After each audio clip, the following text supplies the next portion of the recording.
Hello friends, તમારું સ્વાગત છે મારા કિચનમાં। તો આજે હું તમારી સાથે એવી ખીચડી શેર કરવાની છું ને, તો માત્ર ખીચડી ખાશો ને તો પણ તમારું પેટ ભરાઈ જવાનું છે ને ટેસ્ટી તો એટલી કે વારંવાર બનાવવાનું મન થશે। તો રેસીપી એકવાર પૂરેપૂરી જોજો ને રેસીપી પસંદ આવે તો વિડીયોને લાઇક કરી દેજો, શેર કરી દેજો અને આવી જ નવી રેસીપીઝ જોવા માટે અને મને સપોર્ટ કરવા માટે મારી ચેનલને સબસ્ક્રાઈબ જરૂરથી કરજો।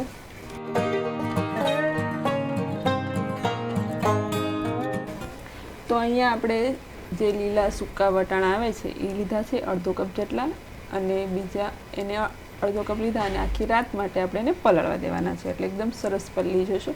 એની સામે અડધો કપ જેટલા ચણા લીધા છે સૂકા, અને એને પણ આખી રાત માટે પલાળવા દીધા હતા, એ પણ સરસ પલળી ગયા છે।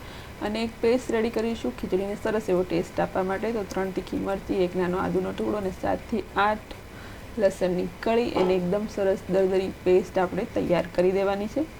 તો એકદમ સરસ ટેસ્ટ આવશે આનાથી। ત્યારબાદ મેં મીડિયમ સાઇઝના બટેટાને છાલ કાઢીને આવી રીતે ઝીણું કટ કરી લેવાનું છે, અને ચણા વટાણાને ધોઈને આપણે એની અંદર ઉમેરી દેવાના છે। ત્યારબાદ અડધો કપ જેટલા સિંગના દાણા લેવાના છે, એને પણ આ બધી વસ્તુ સાથે ઉમેરી દઈશું। સિંગના દાણા વધારે કે ઓછા તમારે કરવા હોય તો કરી શકો છો। આ સિવાય તમે બીજું શાક ઉમેરવા માગતા હોય તો એ પણ કરી શકો છો। સૂકી તુવેર પણ અહીંયા પલાળીને એડ કરી શકો છો। ત્યારબાદ અડધી વાટકી જેટલી તુવેરની દાળ, 1.5 વાટકી ચોખા, અહીંયા ચોખા જે છે એ મેં કોલમ લીધા છે, મતલબ કે આપણે ભાત માટે યુઝ કરતા એ લીધા છે। તમે જો ખીચડિયા લેવા માગતા હોય તો એ પણ લઈ શકો છો। તો હવે આપણે ખીચડીનો વઘાર કરીશું। વઘાર માટે 4-5 મોટી ચમચી જેટલું તેલ ગરમ થવા મૂકી દીધું। તેલ સરસ ગરમ થઈ જાય એટલે રાઈ અને જીરું ઉમેરી દેવાનું છે।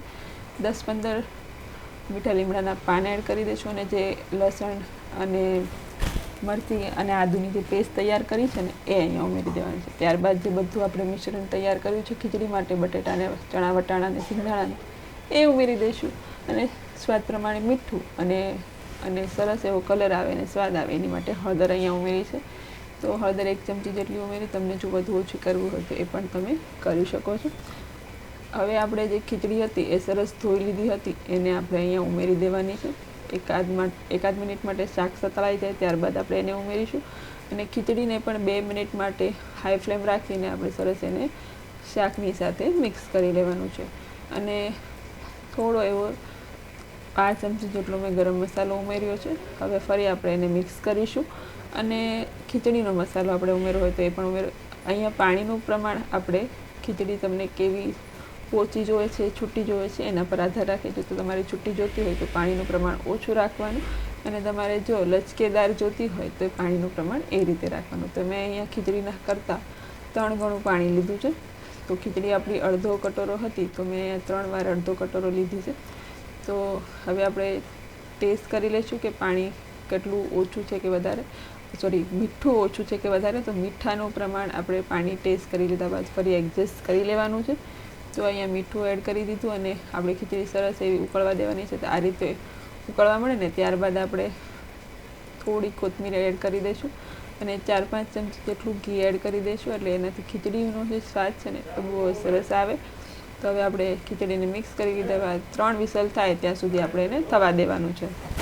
તો કુકર ઢાંકીને 3 વિસલ મેં થવા દીધી હતી, ને હવે આપણું 3 વિસલ થઈ ગઈ છે। કુકરનું પ્રેશર એકદમ સરસ રિલીઝ થઈ ગયું છે, અને આપણી ખીચડી બનીને તૈયાર થઈ ગઈ છે।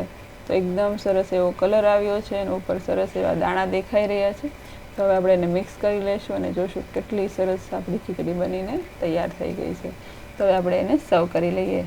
તો ખાવામાં બહુ જ ટેસ્ટી અને પેટ ભરાઈ જાય માત્ર ખીચડીથી જ એવી આ ચટપટી અને ટેસ્ટી ખીચડી બનીને તૈયાર છે। અને તમે છાશ અને પાપડ સાથે અથવા તો કઢી સાથે પણ સર્વ કરો ને તો પણ બહુ ટેસ્ટી લાગે છે। તો ઉપરથી થોડા ધાણા અને ઘીથી આપણે ગાર્નિશ કરીશું, અને પાપડને છાશ સાથે એને સર્વ કરીશું।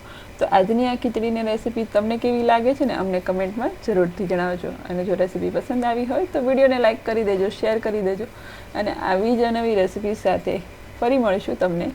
ત્યાં સુધી બધા આવજો। Thank you so much for watching. Take care yourself.